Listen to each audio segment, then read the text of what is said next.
دیکھیے کہ یہ بنیادی تبدیلی لا رہے آئین میں، کانسٹیٹیوشن میں، اور پورے عدالتی نظام کو تہس نہس کر رہے۔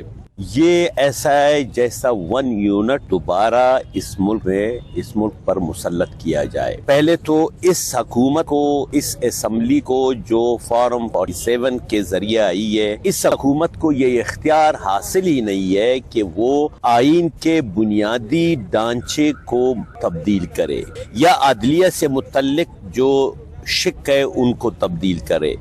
اگر اس میں تبدیلی لانی ہے تو ملک میں نئے سرے سے آئین ساز اسمبلی کے انتخابات کرانے ہوں گے، نئی آئین ساز اسمبلی بنانی ہوگی، تب جا کر آئین کے بنیادی ڈھانچے کو تبدیل کرے یا پھر عدلیہ سے متعلق۔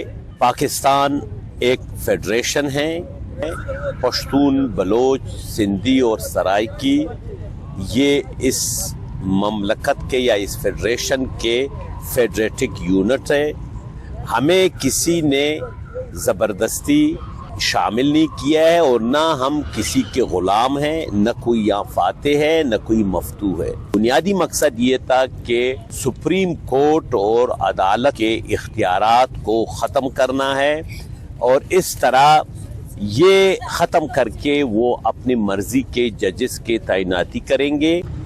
کانسٹیٹیوشن میں 18ویں ترمیم یہ ہے کہ ایجوکیشن، محکمہ تعلیم مکمل طور پر صوبائی سبجیکٹ ہے، ہیلتھ صوبائی سبجیکٹ ہے، ایگریکلچر صوبائی سبجیکٹ ہے، اور سوائے دفاع، کمیونیکیشن کا وہ سیٹ جو دفاع سے تعلق رکھتا ہے، فارن اور خارجہ اور فینانس، یہ وفاق سے ہوگا۔ باقی تمام ڈپارٹمنٹس کی 18ویں ترمیم میں 101 ترامیم کی گئی، لیکن آج آپ دیکھ رہے ہیں کہ وفاق میں وفاقی وزیر تعلیم ہے، کس لیے بیٹھا ہوا ہے؟ آج سنگل نیشنل کریکولم بنایا گیا ہے جس میں 2025 سے وہ لاگو ہوگا، جس کی ہم مخالفت کر رہے ہیں۔ سنگل نیشنل کریکولم یہ صریحاً 18ویں ترمیم اور آئین کے خلاف بنایا گیا ہے۔